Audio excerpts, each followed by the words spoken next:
The moon was full and bright over the crimson moon pack when Elena Voss felt the first crack in her heart. She stood at the center of the stone circle, dressed in a gown of deep red, her hands trembling, though she tried to hide it. Hundreds of wolves surrounded her, their eyes glowing faintly in the dark. Tonight was supposed to be the greatest night of her life.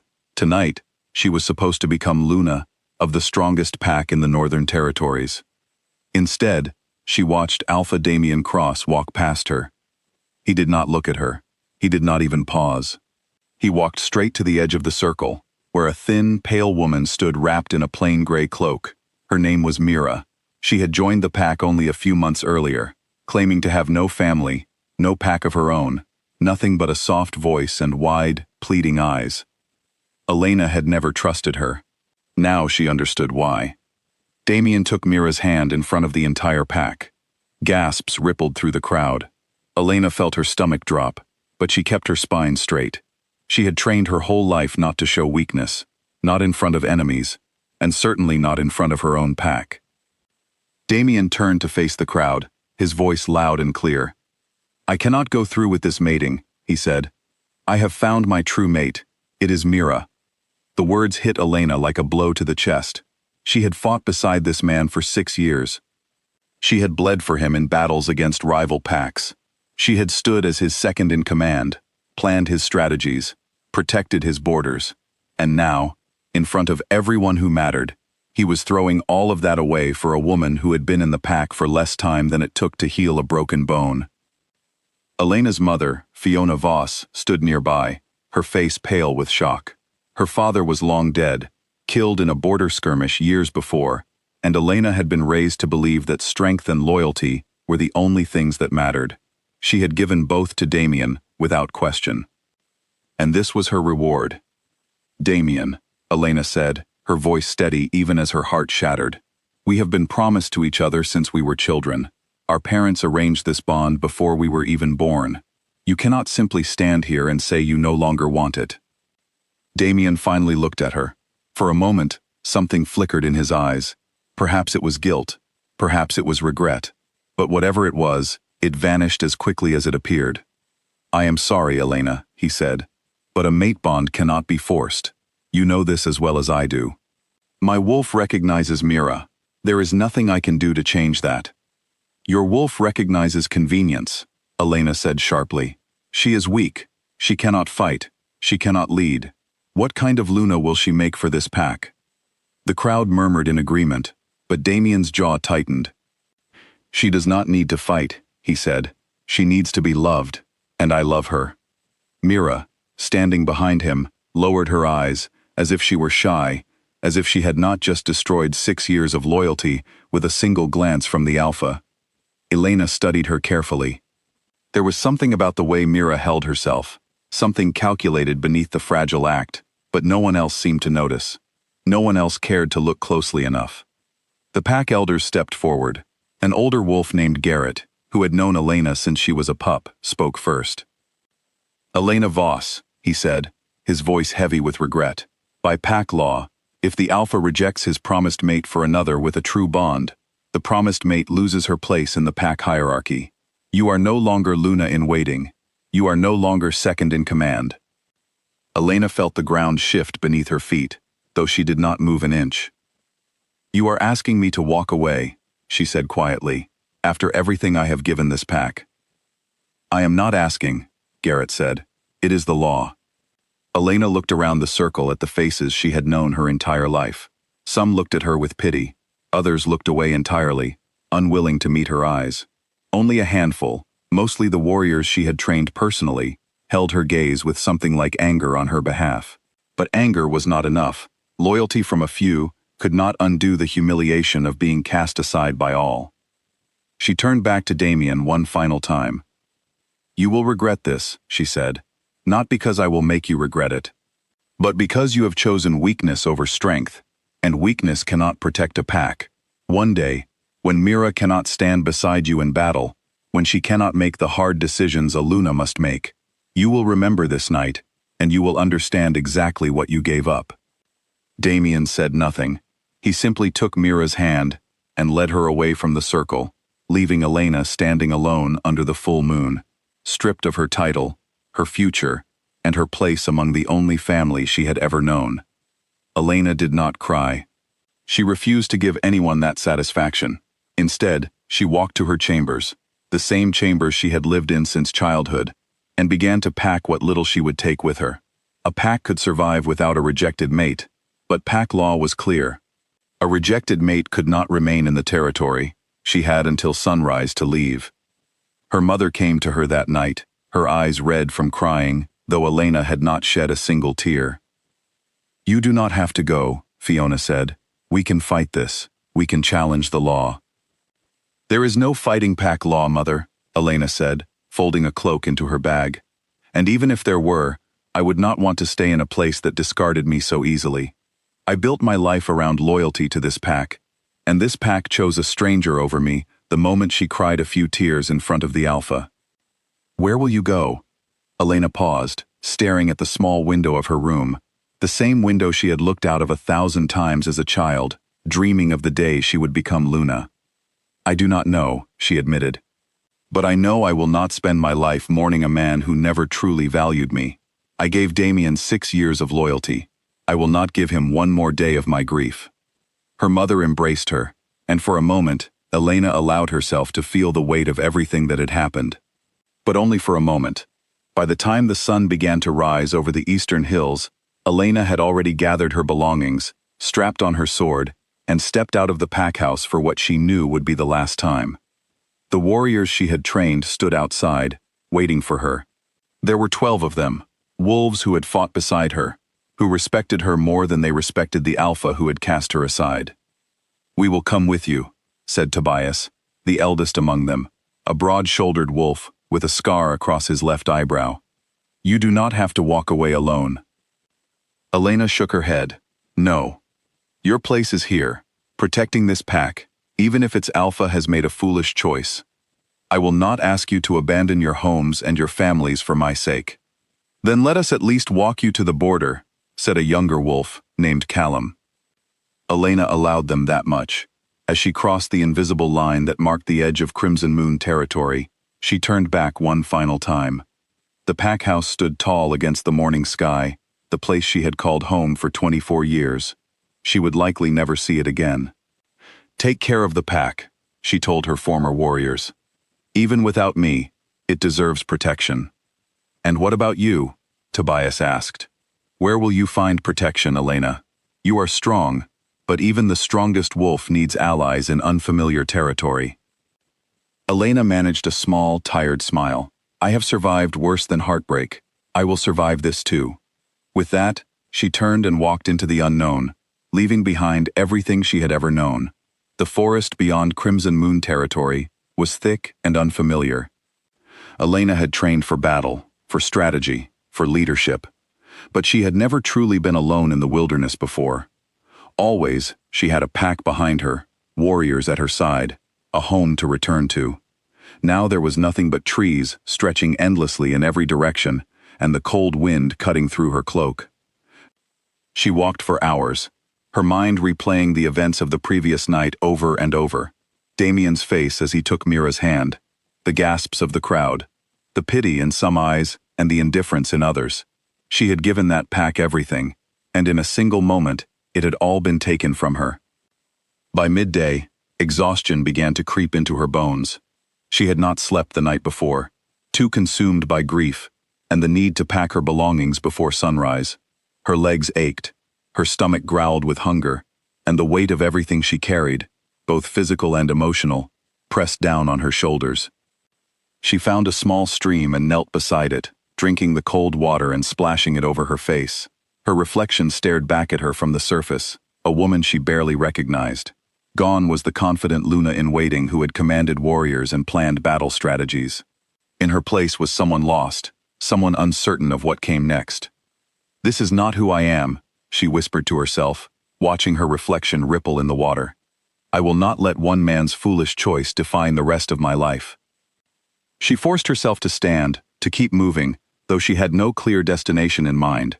The neutral territories lay somewhere ahead, lands that belonged to no single pack, where wolves without allegiance sometimes found refuge. It was a dangerous place, filled with rogues and wanderers who answered to no laws but their own. But it was also the only option Elena had.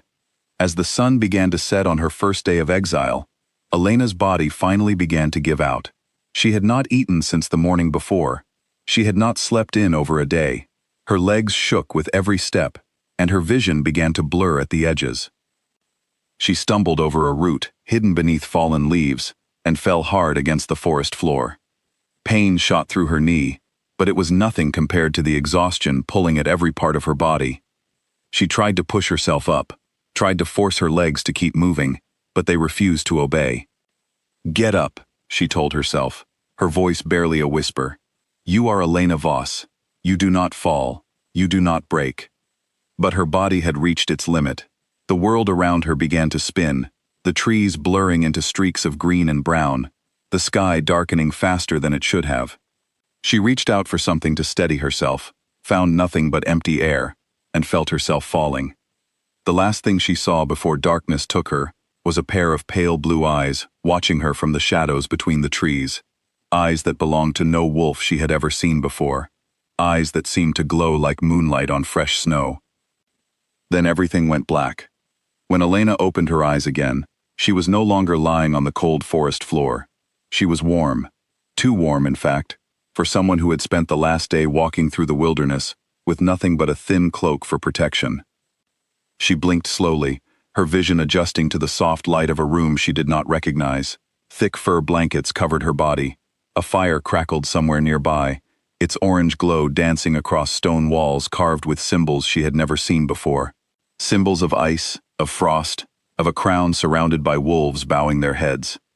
Her body ached, but the sharp exhaustion from before had faded into something softer, more manageable. Someone had cared for her. Someone had brought her here, wherever here was, and tended to her wounds. Elena pushed herself up slowly, wincing as pain flared through her injured knee. She looked around the room. It was large, larger than her old chambers back at Crimson Moon, with a high ceiling and tall windows that let in streams of pale moonlight. Furs covered the stone floor, and a low table sat near the fire, holding a bowl of something that smelled like roasted meat and herbs. "You are awake." The voice came from the doorway, deep and calm, carrying an authority that made Elena's instincts sharpen immediately. She turned to see a man standing there, tall and broad-shouldered, with hair as white as fresh snow, and eyes the color of pale winter ice. He wore simple clothing, dark and well-made, but there was nothing simple about the way he carried himself. Every movement spoke of power, held carefully in check.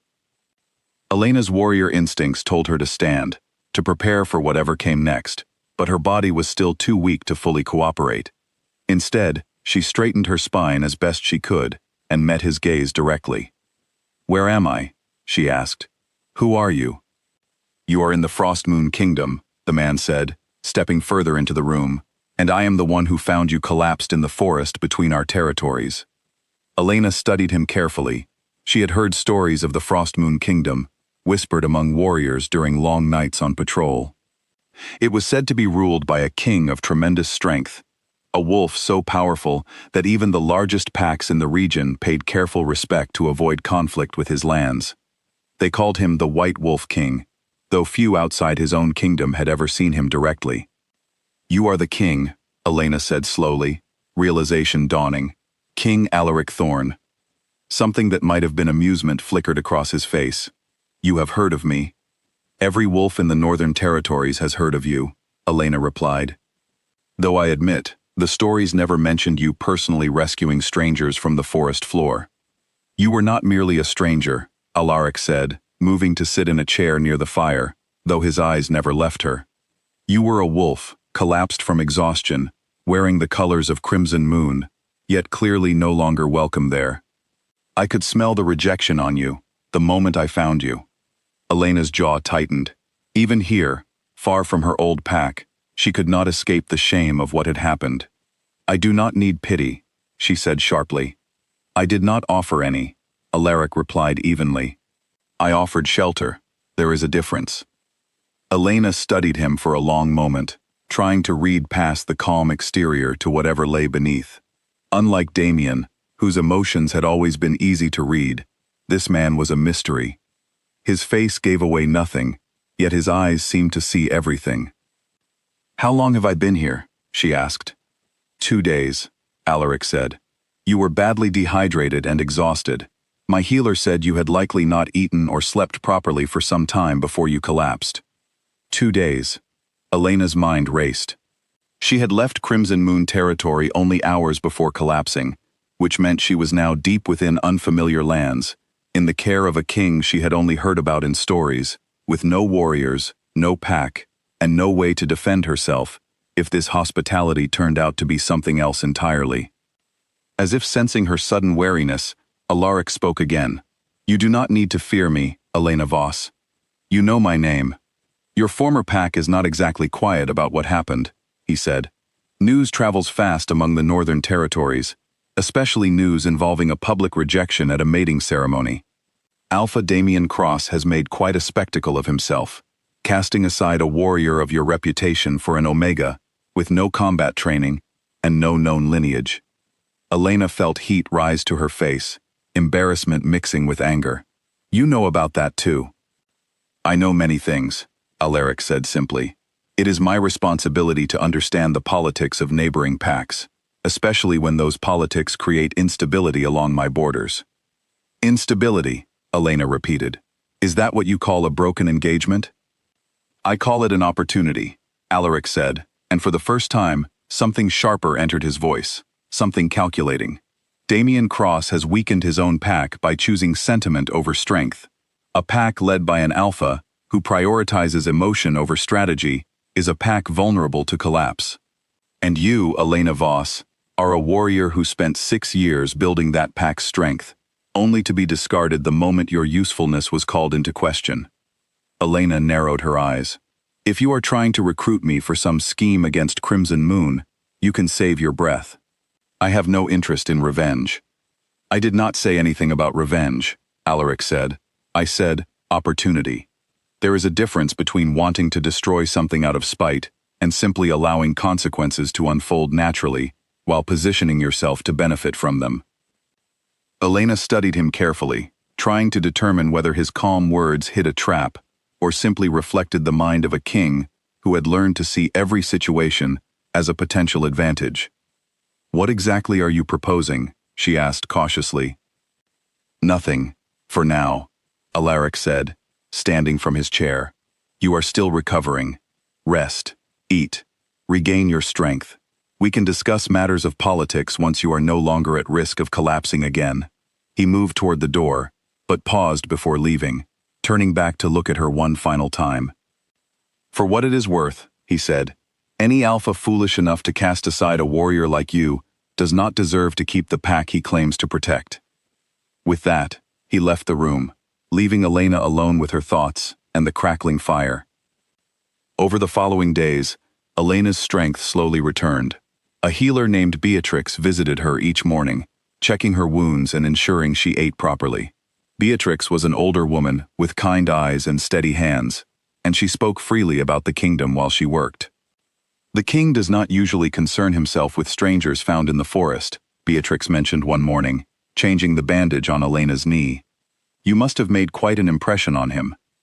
"I was unconscious," Elena said dryly. "I doubt I made much of an impression at all." Beatrix chuckled. "Perhaps not through conversation, but King Alaric has sharp instincts.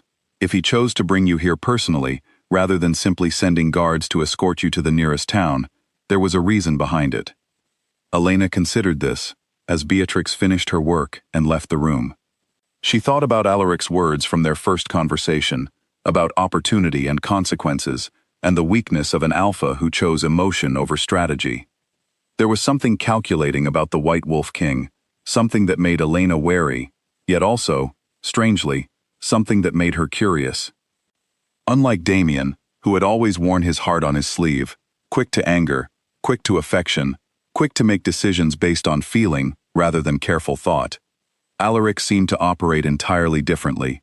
Every word he spoke felt measured, every action deliberate. It was unsettling, but it was also, Elena had to admit, somewhat refreshing after years of dealing with Damian's impulsiveness. By the end of the first week, Elena was strong enough to walk through the kingdom without assistance. She explored the stone halls of the palace, noting the way warriors trained in the courtyards below her window, their movements sharp and disciplined. Unlike the more relaxed training sessions she remembered from Crimson Moon, the warriors here moved with a precision that spoke of rigorous, consistent practice. She found herself drawn to a balcony overlooking the training grounds one afternoon, watching as two warriors sparred with practiced efficiency. Their movements reminded her painfully of her own training sessions, of the years she had spent building her skills alongside warriors who had once respected her, before all of that had been stripped away in a single night. "You miss it." Elena turned to find Alaric standing beside her, his eyes following her gaze down to the training grounds. "I miss having purpose," Elena admitted, surprising herself with her own honesty. "For 6 years, I trained warriors, planned strategies, protected borders. I was not simply the promised mate of an alpha. I was second in command of an entire pack. Now I am nothing, a wolf without a pack, without a title, without a purpose." "You are not nothing," Alaric said, his voice quieter than she had heard it before. "You are a warrior who lost her position due to another wolf's poor judgment. That is not the same as being nothing." Elena looked at him, studying the sharp lines of his face, the careful control in his expression. "Why do you care what happens to me? You do not know me. I am simply a stranger you found collapsed in your forest." Alaric was quiet for a long moment, his eyes fixed on the training grounds below. "I have ruled this kingdom for nearly a decade," he finally said. "In that time, I have seen countless wolves come through these lands, seeking refuge, seeking alliance, seeking advantage. Most reveal their true nature quickly, whether through greed or weakness or ambition, disguised as loyalty. You have shown none of these things, even injured, even humiliated, even cast aside by everything you once knew. You have carried yourself with dignity. That is rare." Elena did not know how to respond to that. She had expected calculation from Alaric, expected political maneuvering disguised as kindness, but his words carried a weight of genuine observation that caught her off guard. "I appreciate the shelter you have given me," she said carefully, "but I cannot stay here indefinitely. I have no place in your kingdom, no role, no purpose." "Perhaps that could change," Alaric said, turning to face her fully now. Elena felt her pulse quicken, uncertain what he meant, uncertain whether to feel hope or caution.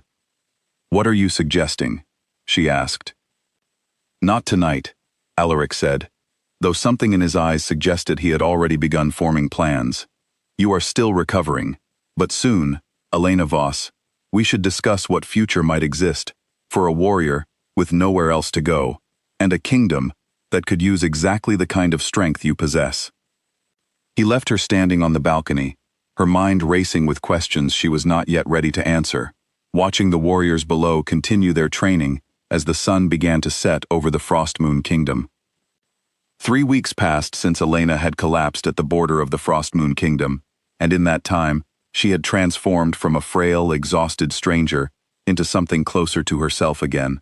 Her wounds had healed, her strength had returned, and with each passing day, her curiosity about the kingdom, and its king, had only grown deeper. She had taken to walking the palace grounds each morning, observing the rhythms of a kingdom entirely different from the one she had known her whole life.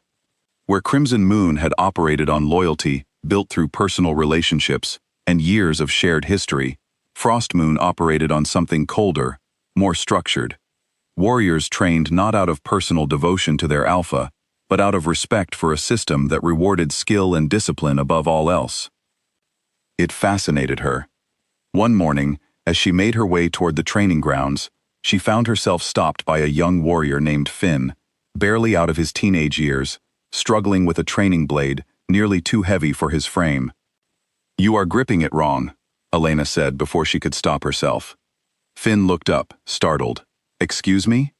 "Your grip," Elena said, stepping closer. "You are holding the blade too tightly near the base, which throws off your balance. Loosen your hold and shift your weight toward your back foot." Finn hesitated, clearly unsure whether to trust advice from an outsider, but he adjusted his grip as instructed. The difference was immediate. His swing became smoother, more controlled. "How did you know that?" he asked, genuinely impressed. "I trained warriors for 6 years," Elena said simply. "It becomes instinct after a while, recognizing what someone is doing wrong before they even realize it themselves." Word of the exchange spread quickly through the training grounds. By midday, several warriors had approached Elena with questions about technique, about strategy, about the tactics she had used to train Crimson Moon's forces into one of the most respected fighting units in the Northern Territories. Elena found herself falling into old, familiar patterns, correcting stances, offering advice, watching with quiet satisfaction as warriors improved under her guidance. She did not notice Alaric watching from the edge of the courtyard until the training session had nearly ended. "You have a gift," he said, approaching as the warriors dispersed for their midday meal. Elena wiped sweat from her brow, slightly embarrassed to have been observed so closely. "I simply offered some advice. Your warriors are already well-trained." "Well trained, perhaps," Alaric said, "but you saw weaknesses in less than an hour that my own training masters have overlooked for months. That is not simple advice, that is expertise." Elena shrugged, though a small, unfamiliar warmth spread through her chest at the compliment. It had been so long since anyone had acknowledged her skills without immediately dismissing them in favor of someone else's fragile charm. "I told you I would discuss a future for you within this kingdom," Alaric continued, his tone shifting into something more formal. "I believe I have found the right proposal." Elena's attention sharpened immediately. "I am listening." "The Frost Moon Kingdom faces a growing threat," Alaric explained, gesturing for her to walk with him along the edge of the training grounds. "Several rival packs to the east have begun forming alliances against my rule, hoping to weaken my hold over these territories, while I remain unmated and without an heir. A king without a queen is seen as vulnerable, regardless of how strong his individual power might be." Elena nodded slowly, beginning to understand where this conversation was heading. "You need a queen to secure your position." "I need an alliance," Alaric corrected. "Not simply a queen for appearance's sake, but a partner capable of strengthening this kingdom from within. Someone who understands strategy, who can train warriors, who can stand beside me as an equal rather than a decorative figurehead." Elena stopped walking, turning to face him directly. "You are proposing marriage." "I am proposing partnership," Alaric said. "A political alliance that would benefit us both. You would gain a title, a purpose, protection, and a role within this kingdom worthy of your skills. I would gain a queen capable of strengthening my position against those who seek to exploit my unmated status." "And love?" Elena asked, though she was not entirely certain why the question left her lips. "Where does that fit into your proposal?" Something flickered across Alaric's face, gone as quickly as it appeared. "I am not asking for love, Elena. I have seen what chasing sentiment over strategy did to your former Alpha's kingdom. I am asking for a partnership built on mutual respect and shared strength. Whether affection develops between us over time is not something either of us can force, nor is it something I would expect." Elena considered his words carefully. There was something oddly comforting about the honesty of his proposal, the complete absence of false promises or dramatic declarations. Damien had spoken of destiny and true bonds, and in the end, his words had meant nothing. Alaric offered no such promises, only a clear, practical arrangement built on mutual benefit. "What happens if I refuse?" she asked. "Then you remain welcome within this kingdom as a guest, for as long as you wish to stay," Alaric said. "I will not force this arrangement upon you, but I believe, Elena Voss, that you have spent your entire life fighting for a pack that ultimately discarded you the moment it was convenient. I am offering you a chance to build something new, something where your strength would never be undervalued." Elena looked out over the training grounds, watching warriors sparring in the afternoon sun, thinking of everything she had lost in a single night beneath the full moon. She thought of Damien's face as he took Mira's hand. She thought of the pack elders stripping her title without hesitation. She thought of walking away from everything she had built, with nothing but her honor intact. And she thought of the warmth in her chest when Finn had thanked her for her advice, when Alaric had acknowledged her skills as expertise, rather than dismissing them entirely. "I need time to consider this," she said finally. "Of course," Alaric said, inclining his head respectfully. Take whatever time you need. But know this, Elena. Whatever you decide, I meant what I said before. Any alpha foolish enough to cast aside a warrior of your caliber does not deserve to keep the pack he claims to protect. I do not intend to make that same mistake. He left her standing at the edge of the training grounds, the weight of his proposal settling over her like the first frost of winter, cold and clarifying all at once. Elena spent the following days in quiet reflection, walking the frozen paths surrounding the palace, weighing every angle of Alaric's proposal. She had never imagined her life taking such a turn, from Luna in waiting of Crimson Moon, to potential queen of a kingdom she had known nothing about until 3 weeks earlier. She found herself in the palace library one evening, surrounded by shelves of old texts detailing the history of the Frost Moon Kingdom, when Beatrix found her there, a cup of warm tea in hand. "You have been thinking hard these past few days," Beatrix said, setting the tea down beside Elena. "The whole palace has noticed." Elena accepted the tea gratefully. "The king made me a proposal, a significant one." Beatrix's eyes widened slightly, though she did not seem entirely surprised. "The marriage alliance. You know about it?" "Little happens in this palace that escapes notice eventually," Beatrix said, settling into the chair across from Elena. "May I offer some perspective, from someone who has served this kingdom for over 20 years. Elena nodded, grateful for insight from someone who clearly knew Alaric far better than she did. "King Alaric is not a wolf who acts on impulse," Beatrix began. "Every decision he makes is carefully considered, weighed against countless outcomes before he ever speaks it aloud. If he has proposed this alliance to you, it is because he has already determined, through careful observation, that you are capable of the role he needs filled." "That is what worries me," Elena admitted. "Everything about this arrangement feels calculated, transactional. I spent 6 years believing in destiny and true bonds, only to watch that belief crumble to nothing. Now I am being asked to enter another arrangement built entirely on strategy and convenience." Beatrix considered this for a moment. "May I ask you something, dear? During your years with Alpha Damien Cross, before everything fell apart, did you feel valued for who you truly were? Or did you feel valued for the role you played, the strength you provided, the strategies you devised?" Elena opened her mouth to answer immediately, then paused, truly considering the question.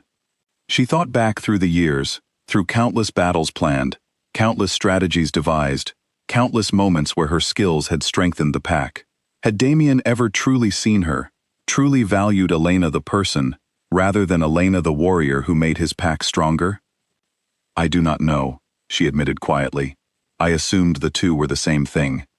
"And yet," Beatrix said gently, "the moment your usefulness was called into question by a fragile little Omega, with no combat training whatsoever, he discarded you without hesitation. That does not sound like a man who valued you as a person, dear. That sounds like a man who valued convenience." Elena absorbed this observation, feeling something shift within her chest. Perhaps the destiny she had believed in for 6 years had never truly existed at all, not in the way she had imagined. "King Alaric offers you something different," Beatrix continued. "He does not promise love, because he refuses to make promises he cannot guarantee. But he offers respect, partnership, and a role where your skills would be valued, precisely because they strengthen his kingdom, not despite the person you are, but because of it. That is a rare offer, Elena, rarer than you might realize." Elena sat with these words, long after Beatrix left the library, staring into the flickering candlelight, replaying the older woman's observations over and over. Perhaps her instinct to view Alaric's proposal with suspicion had been misplaced. Perhaps honesty, even cold and calculated honesty, held more value than false promises wrapped in pretty words about destiny. The following morning, Elena requested an audience with the king. She found him in his study, surrounded by maps detailing the borders of neighboring territories, his expression focused and intense as he reviewed reports from his scouts. He looked up as she entered, setting aside his work immediately. "Elena," he said, straightening, "you wish to speak with me." "I have considered your proposal carefully," Elena said, steadying her voice despite the nervous energy coursing through her. "And I have questions before I give you my answer." "Ask whatever you need," Alaric said, gesturing for her to sit across from him. You said this would be a partnership, not simply a decorative title, Elena began. What exactly would my role entail, beyond the political benefits of securing your position against rival packs? You would serve as queen in full authority, Alaric said without hesitation. Not merely a figurehead standing beside me during ceremonies, but an active partner in governing this kingdom. You would oversee training for our warriors, given your evident skill in that area. You would have a voice in strategic decisions regarding border security and alliances with neighboring territories. Your input would carry equal weight to my own, in matters concerning the well-being of this kingdom. Elena studied him carefully, searching for any sign of insincerity in his words, finding none. And if I disagree with your decisions? If my strategic vision differs from yours? Then we would discuss those differences as equals, Alaric said. I have no interest in a queen who simply agrees with everything I say. That would defeat the entire purpose of this alliance. I need a partner whose strength complements my own, not one who merely reflects it back at me.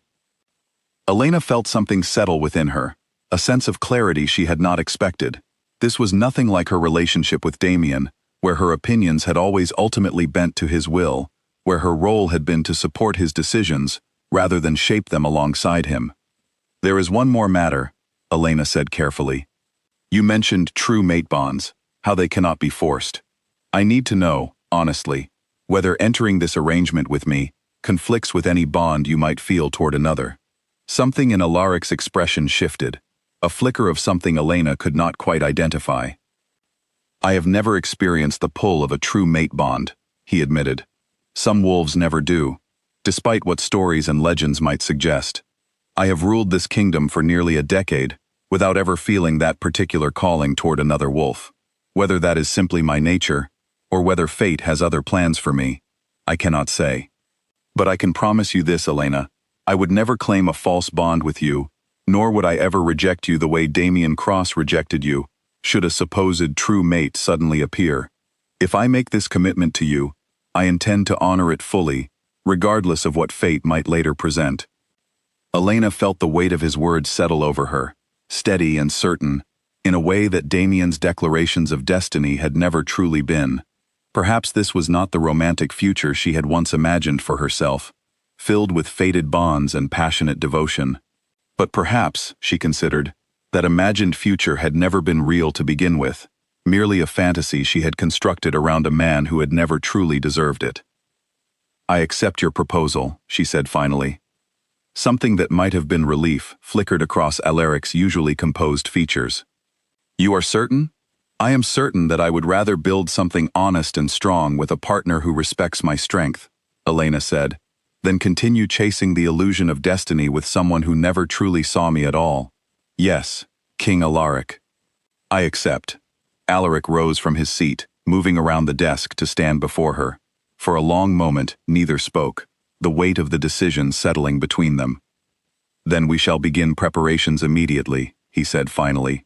The wedding must happen soon, both to secure the political alliance and to send a clear message to any packs considering aggression against these borders.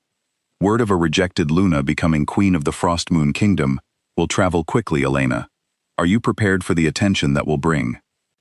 Elena thought of Damien, of Mira, of the pack that had cast her aside so easily.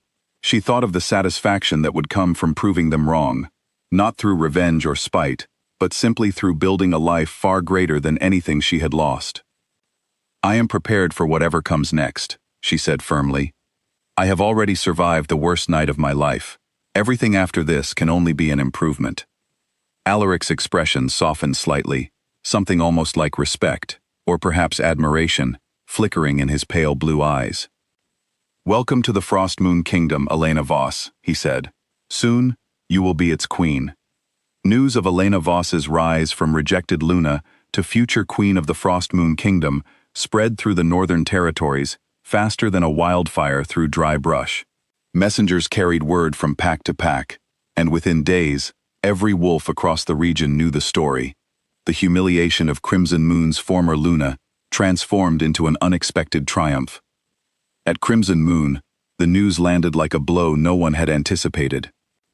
Damien Cross sat in his study, staring at the letter delivered by a nervous messenger, reading the words over and over, as though repetition might somehow change their meaning. Elena Voss, engaged to King Alaric Thorn of the Frostmoon Kingdom. Elena Voss, soon to become queen of one of the most powerful territories in the northern lands. This cannot be accurate, Damien muttered, setting the letter down with unusual force. Garrett, the pack elder who had once delivered Elena's rejection under pack law, stood nearby, his expression carefully neutral. The messenger confirmed it personally, Alpha. King Alaric found Elena collapsed near the Frostmoon border weeks ago. She has been recovering in his palace since then. The wedding preparations have already begun. Damien ran a hand through his hair, a gesture of frustration Garrett had not seen from his Alpha in years. Why would Alaric Thorn, of all wolves, choose to align himself with someone we cast aside? Perhaps, Garrett said carefully, because he recognized value in her that this pack failed to appreciate. Damien's eyes snapped up sharply, but Garrett did not flinch. As an elder, he had earned the right to speak honestly, even when his words were not what the Alpha wished to hear. You saw her training methods yourself, Alpha, Garrett continued. You saw how she strengthened our warriors, how she planned our defenses, how she anticipated threats before they ever reached our borders. Elena Voss was never simply your promised mate. She was the backbone of this pack's strength for 6 years. And now that strength belongs to Alaric Thorn, Damien said bitterly. Yes, Garrett said simply. It does. Damien stood abruptly, moving to the window overlooking the pack grounds. Below, he could see Mira walking slowly through the courtyard, still unsteady on her feet even after weeks of practice, still struggling with basic shifts that most wolves mastered by their teenage years. She was gentle, kind, undeniably sweet in nature, but watching her now, Damien felt something he had not expected to feel. Doubt. How is Mira's training progressing? He asked, though he already suspected the answer. Garrett hesitated before responding. Slowly, Alpha. She struggles with the physical demands expected of a Luna. The pack has grown concerned about her ability to lead defense strategies, should the need arise. Damien's jaw tightened. He had chosen Mira because his wolf had recognized something in her, some undeniable pull that felt different from anything he had experienced with Elena.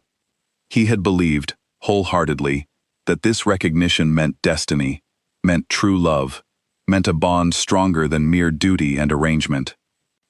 But watching Mira now, watching her struggle with responsibilities that Elena had mastered years ago without complaint, Damien began to wonder whether he had confused the pull of a true mate bond with something else entirely, an infatuation built on Mira's vulnerability, rather than genuine partnership.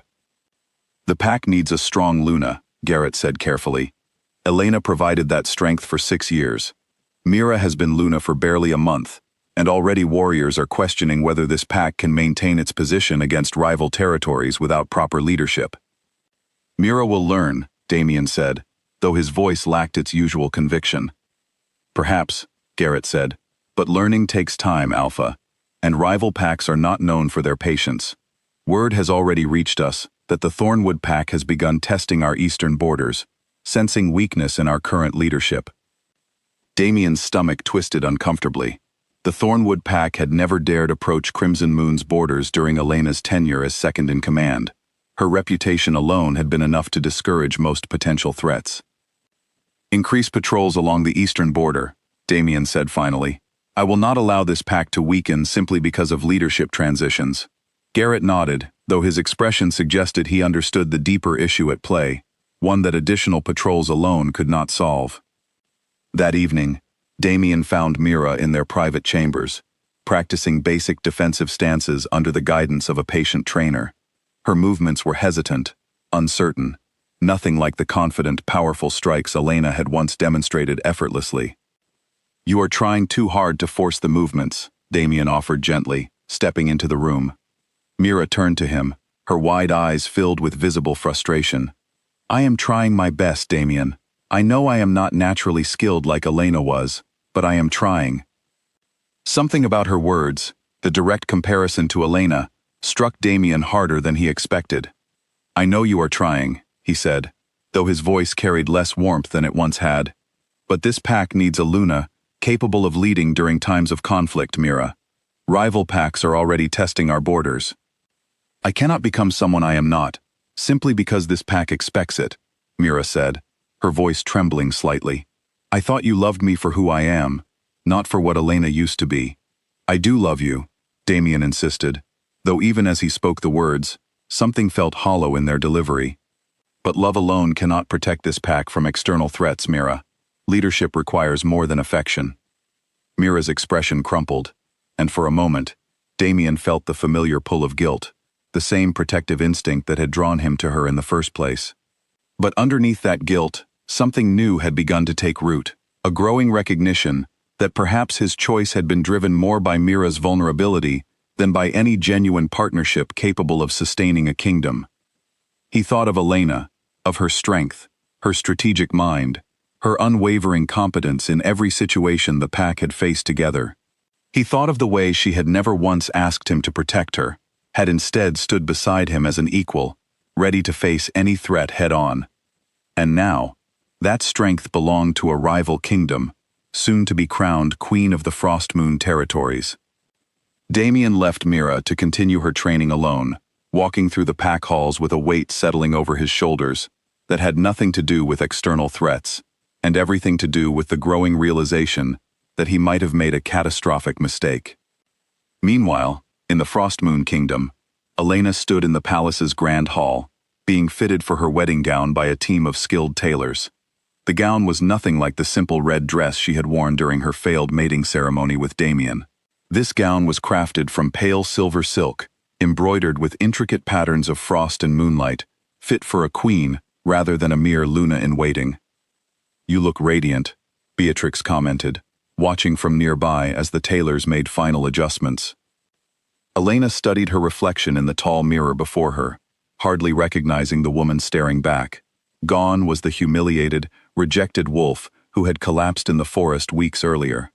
In her place stood someone new, someone stronger, someone about to become queen of one of the most respected kingdoms in the Northern Territories. It still feels surreal, Elena admitted. A month ago, I was preparing for a very different ceremony, one that ended in complete humiliation. Now I stand here, preparing to marry a king I barely knew a month ago. Fate works in strange ways, Beatrix said. Sometimes our greatest humiliations lead us toward paths we never could have imagined, paths that ultimately prove far better suited to who we truly are. Elena considered this as the tailors finished their work, stepping back to admire their creation. The gown fit perfectly, accentuating her strength rather than hiding it beneath frills and delicate lace. It was a gown built for a warrior queen, not a fragile bride. Do you believe I am making the right choice? Elena asked quietly, unable to fully shake the lingering uncertainty that still crept into her thoughts occasionally. Beatrix smiled warmly. I believe, Elena, that you are choosing a path built on honesty and mutual respect, rather than false promises of destiny that ultimately proved hollow. Whether or not love develops between you and King Alaric over time, you are building something real, something earned through genuine partnership rather than fantasy. That is more than many wolves ever find in their lifetimes. Elena nodded slowly, drawing strength from Beatrix's words as the wedding preparations continued around her, each stitch and adjustment bringing her closer to a future entirely different from anything she had once imagined for herself. The wedding day arrived beneath a sky so clear that the Northern Territories could see the Frost Moon Palace from miles away, its towers gleaming like silver against the winter sunlight. Wolves from across the region had traveled to witness the ceremony, some out of genuine respect for King Alaric, others simply out of curiosity to see the rejected Luna, who had risen to claim a throne. Elena stood in the preparation chamber, her silver gown catching the light as Beatrix made final adjustments to her hair. Through the tall windows, she could see the courtyard below filling with guests, warriors in formal attire, dignitaries from neighboring territories, and curious onlookers who had traveled great distances simply to witness this unprecedented turn of events. Are you ready? Beatrix asked, stepping back to admire her work. Elena studied her reflection one final time, hardly recognizing the composed, regal woman staring back at her. As ready as I will ever be. The ceremony itself was grand, in a way that Elena's failed mating ceremony with Damien had never been. Where Crimson Moon's traditions favored simplicity, the Frost Moon Kingdom embraced ceremony and spectacle, believing that a strong kingdom deserved celebrations worthy of its power. Elena walked down the aisle, formed by rows of warriors standing at attention, their formal uniforms gleaming silver and white, the colors of the kingdom she was about to join permanently. At the end of the aisle, Alaric waited, dressed in formal robes that somehow made him appear even more commanding than usual, his pale blue eyes fixed on her with an intensity that sent unexpected warmth through her chest. As she reached him, he extended his hand, and she took it without hesitation. "You look magnificent," he said quietly, for her ears alone. "You do not look so bad yourself," Elena replied, a small smile tugging at her lips despite the formal weight of the occasion. The ceremony proceeded with traditional vows, promises of partnership and protection exchanged between them, in front of the gathered crowd. When the moment came for Alaric to formally claim her as his queen, he spoke with a conviction that seemed to carry far beyond mere political obligation. "I, Alaric Thorn, King of the Frost Moon Kingdom, take Elena Voss as my queen and partner," he declared, his voice carrying clearly across the courtyard.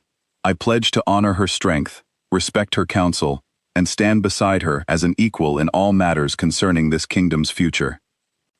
Elena felt something shift within her chest as she spoke her own vows in return, a sensation entirely different from the numb dread she had felt during her failed ceremony with Damien. This felt real, grounded in genuine respect, rather than empty promises of destiny. When the elder officiating the ceremony finally declared them bonded as king and queen of the Frost Moon Kingdom, the crowd erupted into cheers that echoed off the palace walls. Elena looked out at the sea of faces, warriors and dignitaries alike, all witnessing her transformation, from rejected Luna to crowned queen. Word of the ceremony spread quickly through the northern territories, carried by messengers and travelers who had witnessed the spectacle firsthand. Within days, every pack across the region knew the story in vivid detail, the humiliated warrior, who had risen to claim a throne far greater than the one she had originally lost.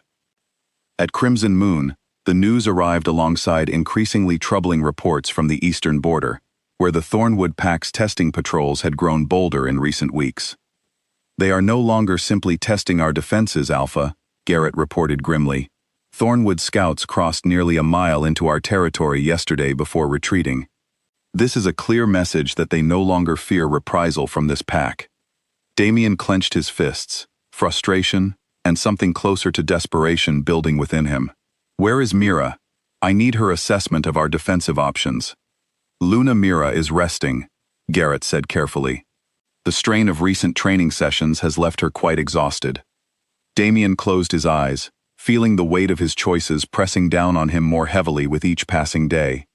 He had chosen Mira, believing his wolf's recognition meant an unbreakable bond, capable of sustaining anything. But watching his pack weaken around him, watching rival territories grow bolder, while his Luna struggled with basic defensive training, he could no longer ignore the mounting evidence that emotional connection alone could not replace genuine strategic partnership. "Gather the senior warriors," Damien said finally. "We need to develop a defensive strategy for the eastern border, immediately." The meeting that followed proved frustratingly inconclusive. Without Elena's strategic mind guiding the discussion, the senior warriors struggled to reach consensus on the best approach to deterring Thornwood's increasing aggression. Suggestions were made and dismissed, plans proposed and countered, but nothing emerged with the clear, decisive strength that had once characterized Elena's leadership.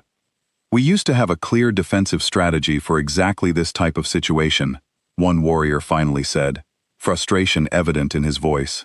"Elena developed it years ago, specifically anticipating potential aggression from Thornwood territory." The room fell silent at the mention of her name, the unspoken acknowledgement hanging heavy in the air. Even now, months after her rejection, Elena's strategic foresight remained the pack's best defense against emerging threats, a defense they no longer had access to. Damien felt something cold settle in his stomach, as the meeting concluded without a definitive plan. He retreated to his study that evening, staring out over the pack grounds, watching warriors patrol the darkening territory with visible unease. He thought of Elena's words on the night of her rejection, words he had dismissed at the time as simple bitterness. "You will regret this," she had said. "Not because I will make you regret it, but because you have chosen weakness over strength, and weakness cannot protect a pack." Standing there now, watching his pack struggle against threats that Elena would have anticipated and neutralized months earlier, Damien finally understood the full weight of her warning. Meanwhile, in the Frost Moon Kingdom, Elena settled into her new role as queen, with a natural ease that surprised even herself. Within her first weeks, she had already begun reorganizing the kingdom's training programs, implementing strategies that had once made Crimson Moon's warriors among the most feared in the Northern Territories. "The improvement in warrior performance has been remarkable," Alaric commented one evening, reviewing reports from his training masters. "In just a few weeks, you have identified and corrected weaknesses that had gone unnoticed for years." "Strong warriors require strong foundations," Elena said, reviewing training schedules spread across the table between them. "Your kingdom already had talented wolves. They simply needed proper guidance to reach their full potential." Alaric watched her work with evident admiration, something that had grown steadily since their wedding day. What had begun as a political arrangement built on mutual convenience had slowly transformed into something Elena had not fully anticipated, a genuine partnership built on mutual respect and, increasingly, something that felt remarkably close to affection. "You have exceeded every expectation I held when I first proposed this alliance," Alaric said quietly. Elena looked up from her work, meeting his gaze directly. "You expected competence.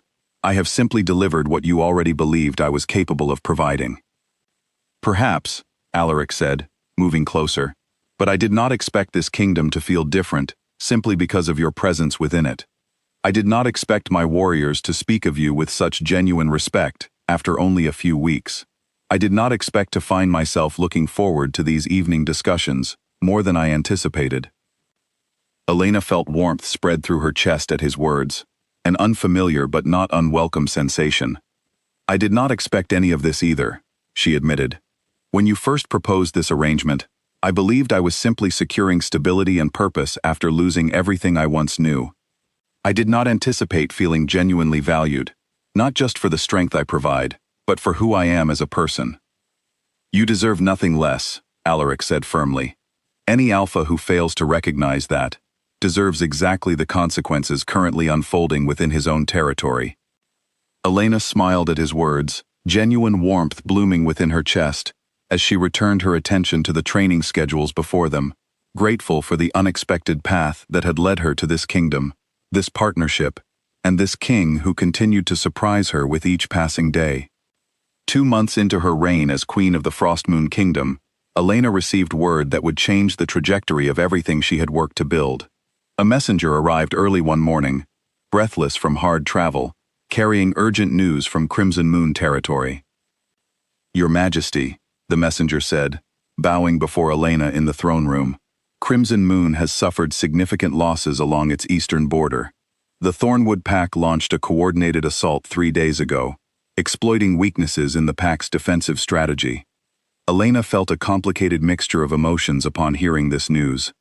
Despite everything Damien had done to her, despite the humiliation and betrayal she had suffered at his hands, some part of her still cared about the warriors she had trained for 6 years, wolves who had done nothing wrong except remain loyal to a pack now suffering the consequences of poor leadership. "What is the current status of the pack?" Alaric asked, standing beside her throne with his usual composed expression, though Elena could sense the calculating strategy already forming behind his eyes. "Significant casualties among the warrior ranks," the messenger reported. "Alpha Damien Cross was injured during the assault, though he survives. Luna Mira attempted to coordinate defensive strategy, but proved unable to organize effective resistance.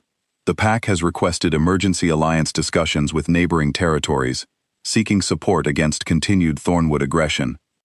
Elena absorbed this information carefully, her mind immediately calculating strategic implications, old habits from her years as Crimson Moon's second-in-command resurfacing instinctively.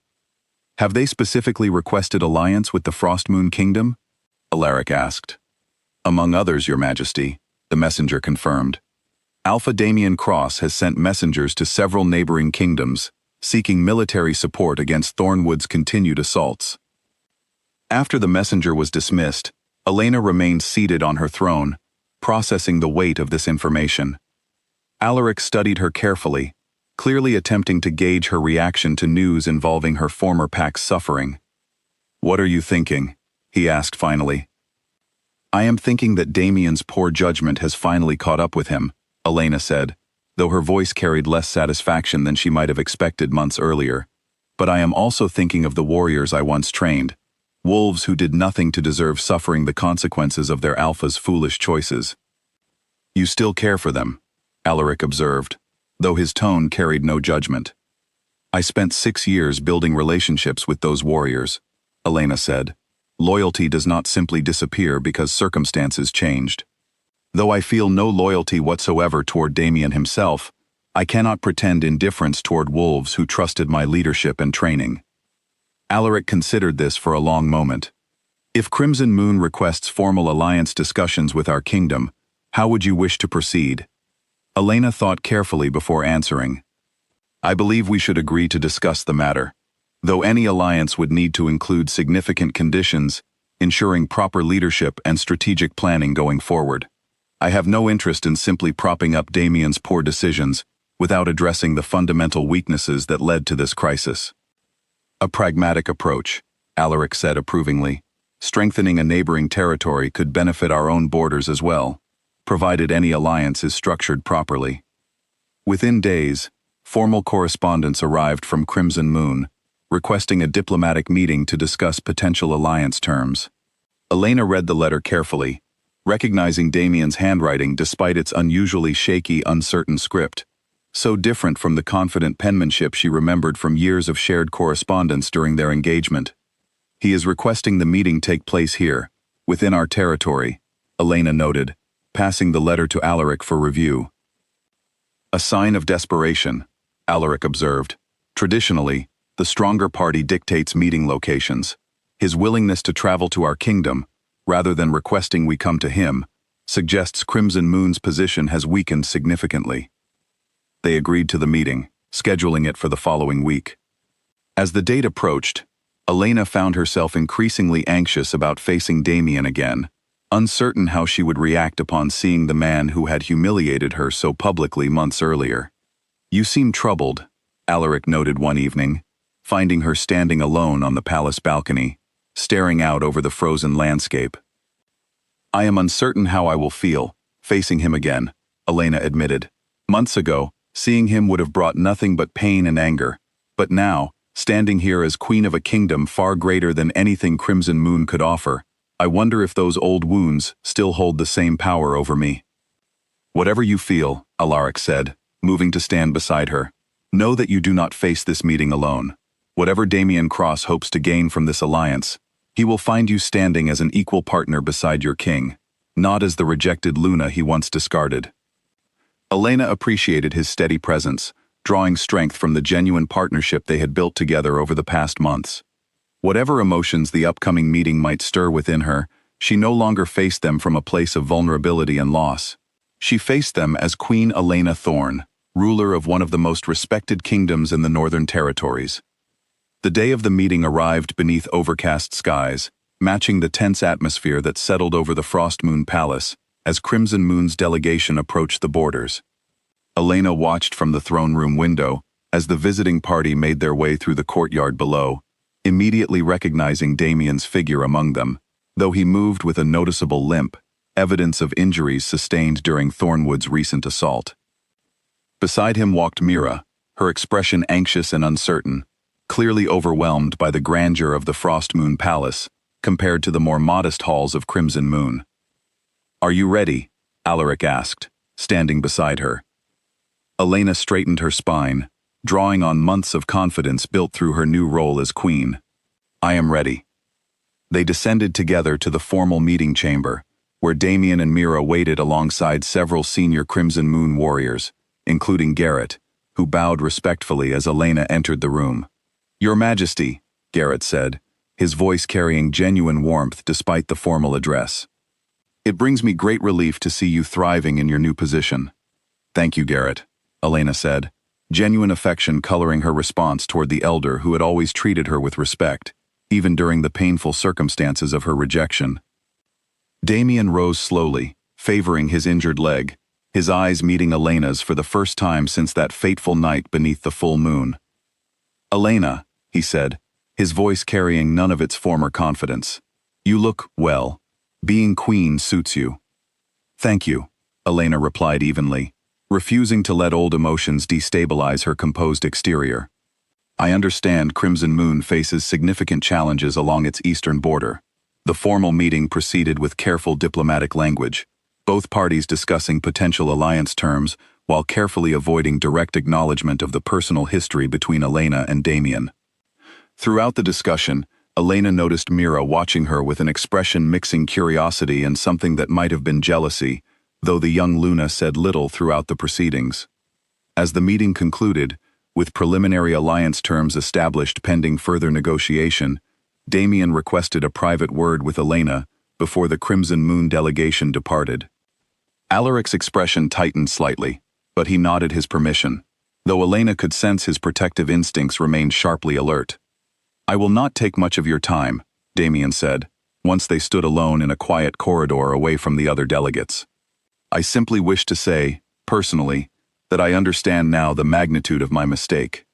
Elena studied him carefully, searching for any trace of manipulation in his words, finding instead what appeared to be genuine, painful regret. "Your mistake cost this pack dearly," Elena said, her voice carrying no softness. "Warriors died because Crimson Moon's leadership proved insufficient to protect against threats I would have anticipated and neutralized. That is not simply your personal failure, Damien. It is a failure that affected everyone who trusted your judgment." Damien flinched at her words, but did not attempt to deny their truth. "I know," he said quietly.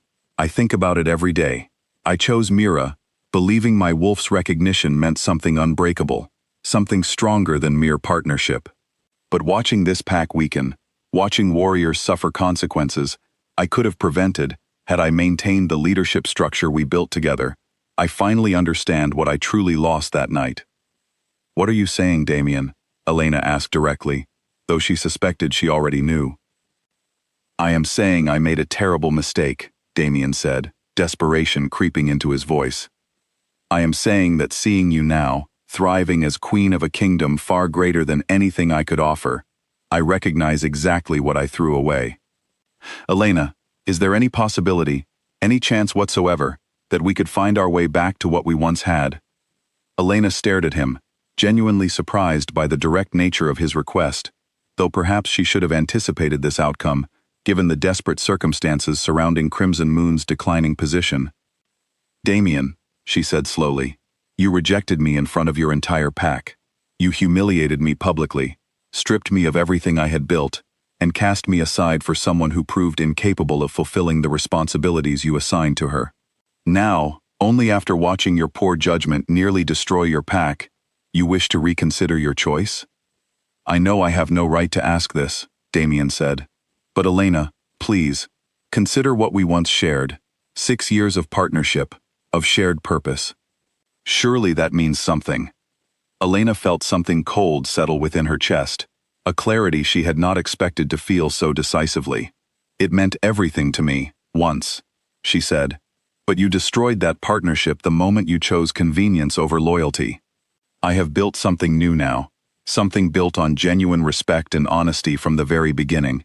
I will not abandon that for a man who only values what he lost after losing it." Damien's expression crumbled, desperation giving way to painful acceptance. "I understand," he said quietly. "I had to ask, regardless of the outcome. I am truly sorry, Elena, for everything I put you through." "I accept your apology," Elena said, her voice softening slightly, though her resolve remained unshaken. "But apology does not undo consequence, Damien. You must find your own path forward now, just as I have found mine." With that, Elena turned and walked away, leaving Damien standing alone in the quiet corridor, finally understanding the full weight of everything he had lost that fateful night beneath the full moon. When Elena returned to the throne room, she found Alaric waiting near the entrance, his expression carefully neutral, though his eyes carried unmistakable tension. He asked you to return to him, Alaric said, not phrasing it as a question. Elena studied her husband carefully, surprised by his direct acknowledgement of what had transpired. You heard our conversation? I did not need to hear it directly, Alaric said. I could see it in his desperate expression when he requested a private word with you. And I can see the aftermath now in your own expression. What was your response? I refused him, of course, Elena said, moving closer to where Alaric stood. Did you truly doubt my answer? Something in Alaric's composed exterior finally cracked, revealing genuine relief beneath the careful facade he maintained in front of others. I did not doubt your loyalty to our partnership, he said, but I recognized the possibility that old wounds, old connections, built over years of shared history, might carry weight I could not fully anticipate. Elena reached out, taking his hand in hers, a gesture that had become increasingly natural between them over the past months. Alaric, whatever Damien and I once shared, it was built on false promises and one-sided sacrifice. What we have built together, in contrast, is built on honesty and genuine partnership. I have no interest in returning to a relationship that valued my strength while dismissing my worth as a person. He finally recognized what he lost, Alaric said, only after losing everything else alongside it. That is precisely the problem, Elena said. His recognition came too late, born from desperation rather than genuine understanding. I deserve better than a partner who only values me after external circumstances force that recognition upon him. Alaric squeezed her hand gently, something warm and protective radiating from his usually composed expression. You deserve far better than that, Elena. And I intend to ensure you never again experience the kind of dismissal you suffered at Crimson Moon.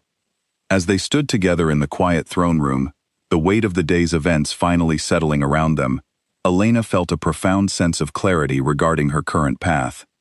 Whatever uncertainty she had carried into this marriage months earlier had long since dissolved, replaced by genuine confidence in the partnership she and Alaric had built together. There is something else I wish to discuss, Alaric said, his tone shifting slightly. Elena looked at him curiously. What is it?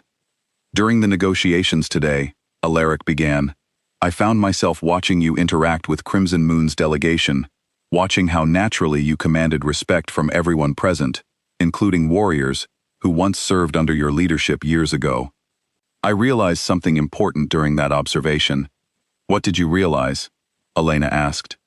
I realized that what I feel toward you has grown far beyond the practical partnership I originally proposed, Alaric said, his usually composed voice carrying unfamiliar vulnerability.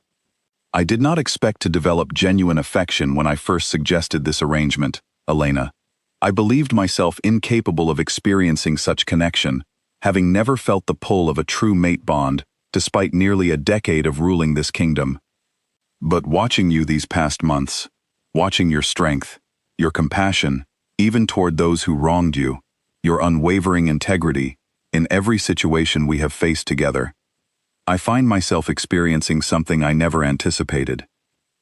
Elena felt her heart quicken, uncertain where his words were leading, though hope bloomed unexpectedly within her chest. What are you saying, Alaric? She asked softly. I am saying that I love you, Elena, Alaric said, his pale blue eyes carrying genuine emotion for perhaps the first time since she had met him. Not simply as a strategic partner who strengthens my kingdom, though you have certainly done that. I love you as the remarkable woman you are, independent of any political benefit our partnership provides.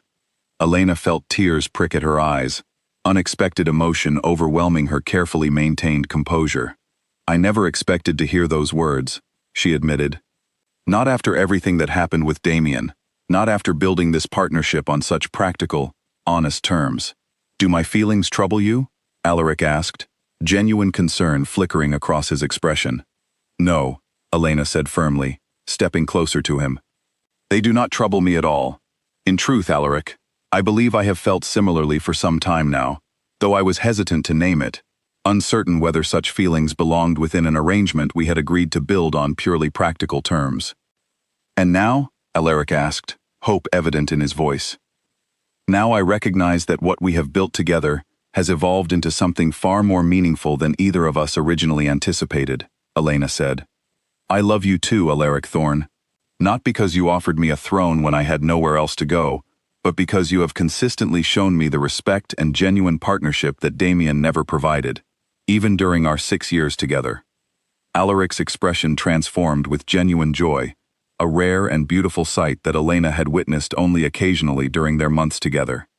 He drew her close, and for the first time since their formal wedding ceremony, they shared a kiss that carried none of the calculated political weight that had once defined their arrangement, only genuine affection, built through months of shared partnership and mutual respect.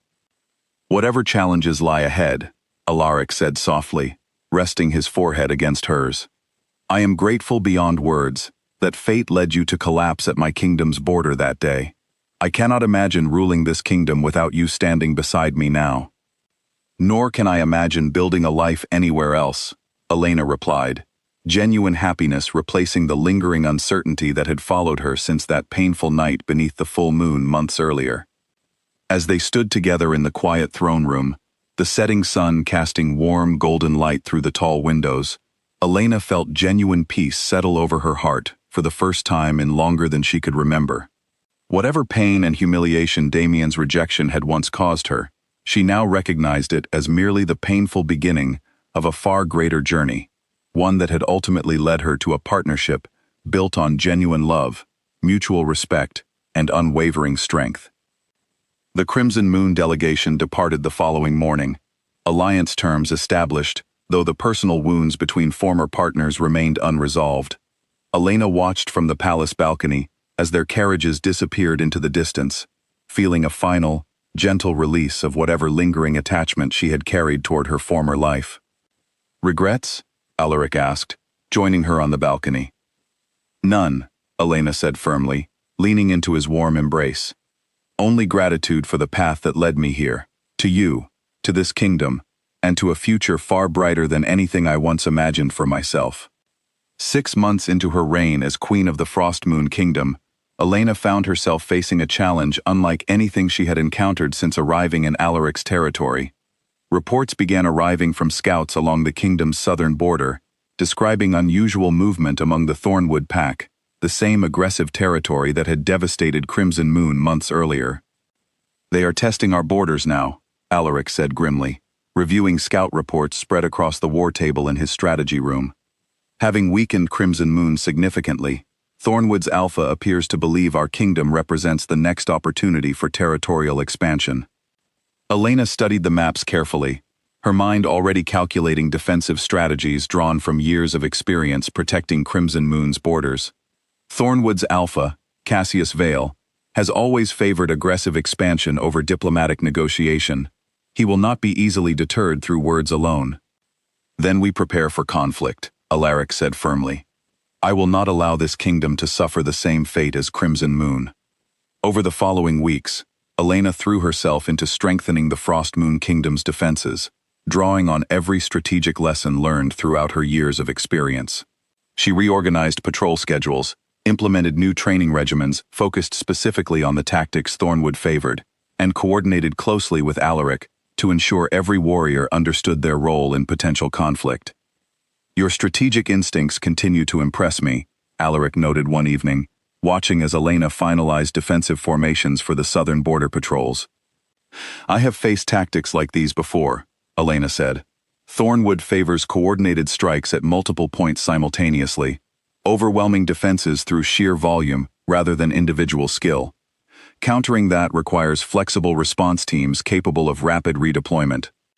As tensions along the border continued escalating, Elena received word one evening that would test everything she had built within the Frost Moon Kingdom. A messenger arrived, breathless and injured, reporting that Thornwood forces had launched a coordinated assault against the kingdom's southernmost outposts. How many casualties? Elena asked immediately, her queen's composure never wavering, despite the urgency of the situation. Several wounded, Your Majesty, though our defensive formations held against the initial assault, the messenger reported. Commander Finn believes this represents merely a probing attack, testing our response capabilities before a larger coordinated assault. Elena exchanged a determined glance with Alaric, both immediately understanding the gravity of the situation. We need to respond decisively, Elena said.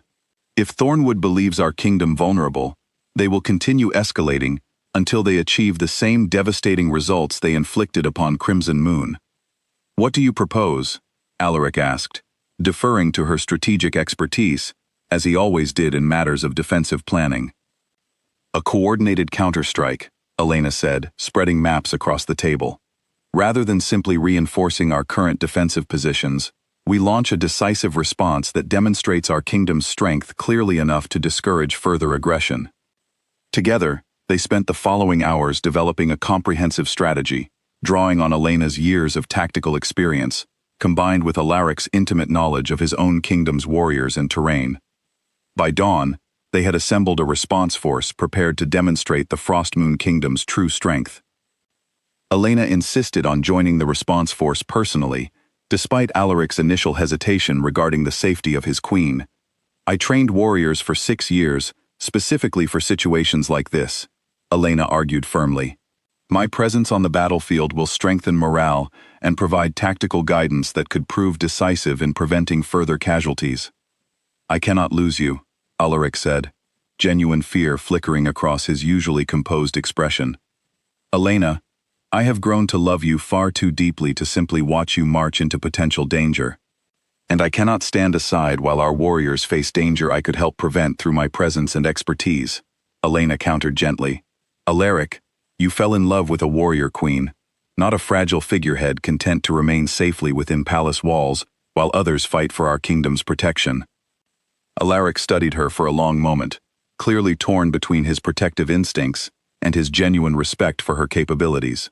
Finally, he nodded, though reluctance remained evident in his expression. Then we face this challenge together, he said, as equal partners, exactly as we promised each other during our wedding ceremony. The confrontation that followed tested every skill Elena had developed throughout her years of training and strategic planning. Alongside Alaric, she led the Frostmoon response force to the southern border, where Thornwood's forces had gathered for what scouts confirmed would be a significant coordinated assault. Standing at the front of her assembled warriors, Elena felt a familiar surge of purpose she had not experienced since her days commanding Crimson Moon's defenses. This was who she truly was, a warrior queen capable of protecting those who depended on her strength and strategic mind. Thornwood forces approach from the eastern ridge, a scout reported, arriving breathlessly before the assembled Frostmoon warriors. Elena studied the terrain carefully, quickly identifying the strategic advantages their position offered. They will attempt to flank our position using the ridge for cover, she said, turning to address her assembled commanders. We position our strongest warriors along the northern flank to counter this maneuver, while our secondary forces hold the central position to prevent any breakthrough. The commanders nodded, quickly implementing Elena's strategic guidance as Thornwood's forces began their approach across the frozen landscape. Alaric stood beside her, his own considerable combat skills evident in the confident way he assessed the unfolding situation. Your strategic instincts remain as sharp as ever, he said quietly, genuine admiration evident in his voice.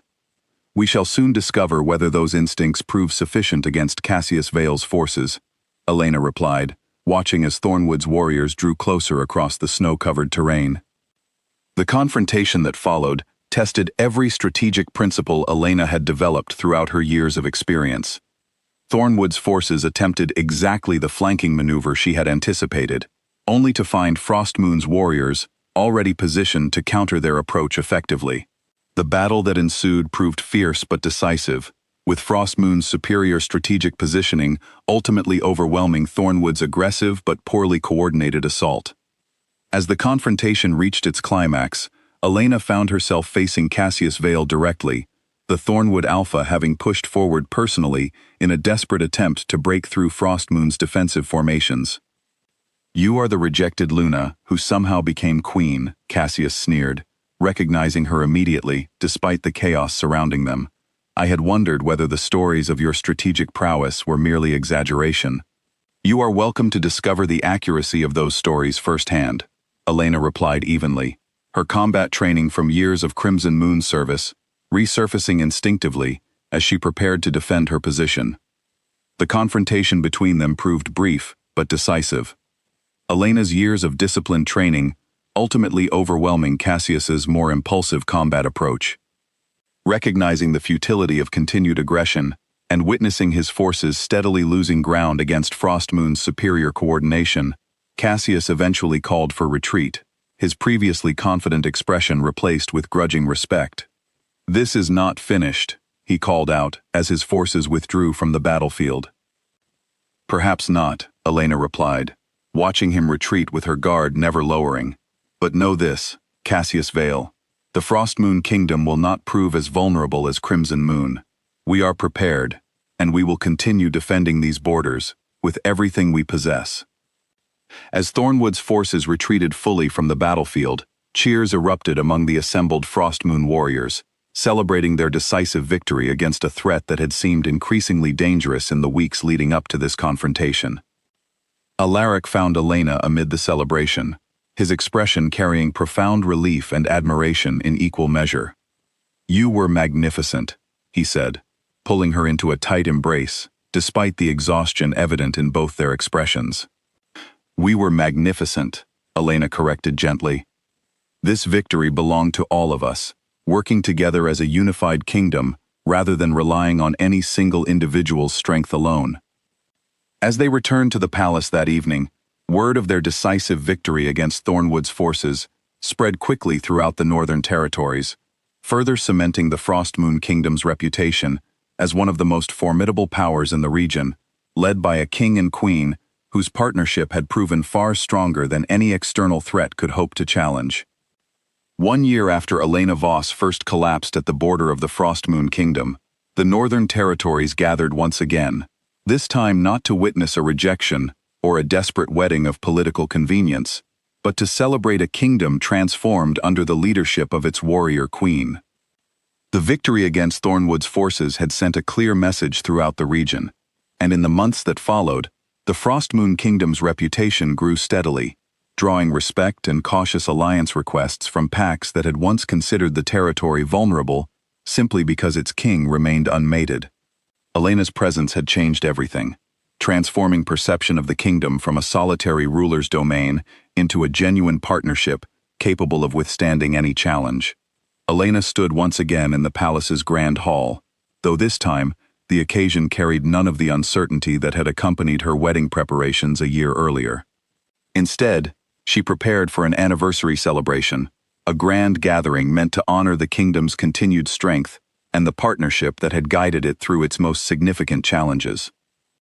"You seem lost in thought," Alaric said, finding her standing near the tall windows overlooking the training grounds, where warriors continued their daily practice, warriors she had personally trained and strengthened over the past year. "I am simply reflecting on how far we have come," Elena said, turning to face her husband with genuine affection evident in her expression. "A year ago, I collapsed in your forest, having lost everything I once believed defined my purpose.